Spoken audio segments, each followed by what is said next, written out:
Bonjour, dans ce nouveau tutoriel, nous allons vous montrer simplement comment enregistrer des sanctions à un élève.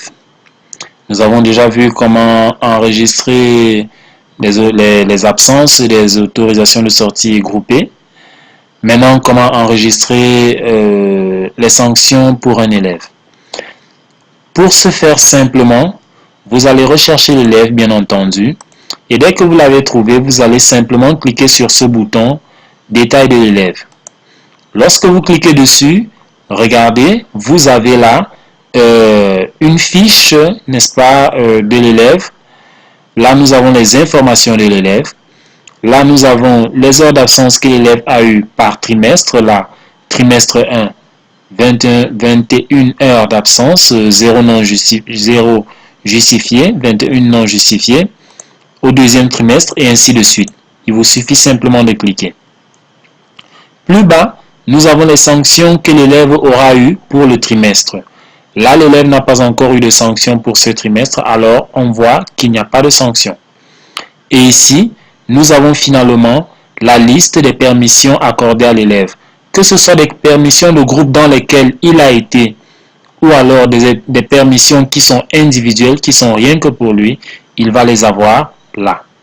Bien, maintenant que nous connaissons un peu l'interface de l'élève ici, pour donner une sanction à l'élève, vous allez simplement vous intéresser à ce bouton rouge et dérouler ici à droite, vous cliquez là, et là vous voyez que vous avez deux types de sanctions que vous pouvez donner à l'élève.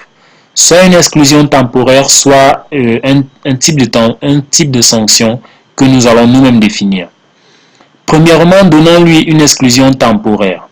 Pour donner une exclusion temporaire, nous allons simplement cliquer là sur le bouton exclusion temporaire.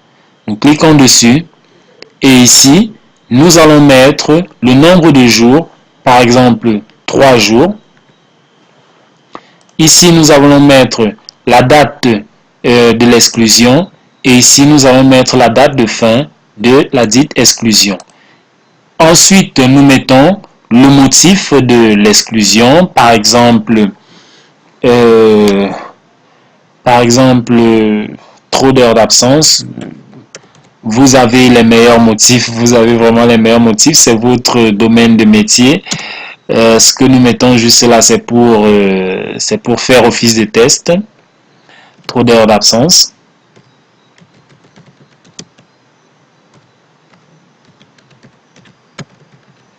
Voilà, et une fois que c'est fait, nous allons simplement cliquer sur le bouton enregistrer. Voilà, vous voyez que le motif a bien été enregistré et ici, vous voyez un motif qui a été créé. Exclusion 3 jours, trop d'heures d'absence allant de telle date à telle date. Donc c'est une exclusion temporaire de 3 jours. Nous avons la possibilité, bien entendu, si nous sommes trompés, de supprimer cette sanction. Un autre type de sanction que nous pouvons ajouter, c'est là, justement, autre type de sanction. Nous cliquons simplement dessus et nous mettons ici le libellé du type de sanction que nous voulons accorder à l'élève. Par exemple, là, c'est un avertissement. Un avertissement. Il a eu ça en quelle date? Il a eu ça, disons, aujourd'hui.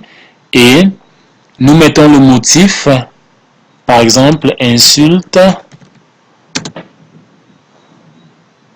à l'enseignant. Voilà, c'est fait. Nous cliquons simplement sur le bouton enregistrer. Et vous voyez, la deuxième sanction a été enregistrée. Voilà donc comment trimestre après trimestre, vous pouvez donc enregistrer les sanctions à un élève. Vous voyez que si nous partons au trimestre 2, l'élève n'a encore rien. Si nous revenons au trimestre 1, l'élève a effectivement 2 sanctions. Donc nous vous remercions d'avoir suivi ce tutoriel. Nous vous donnons rendez-vous au prochain où nous allons tirer la fiche annuelle de l'élève. Merci.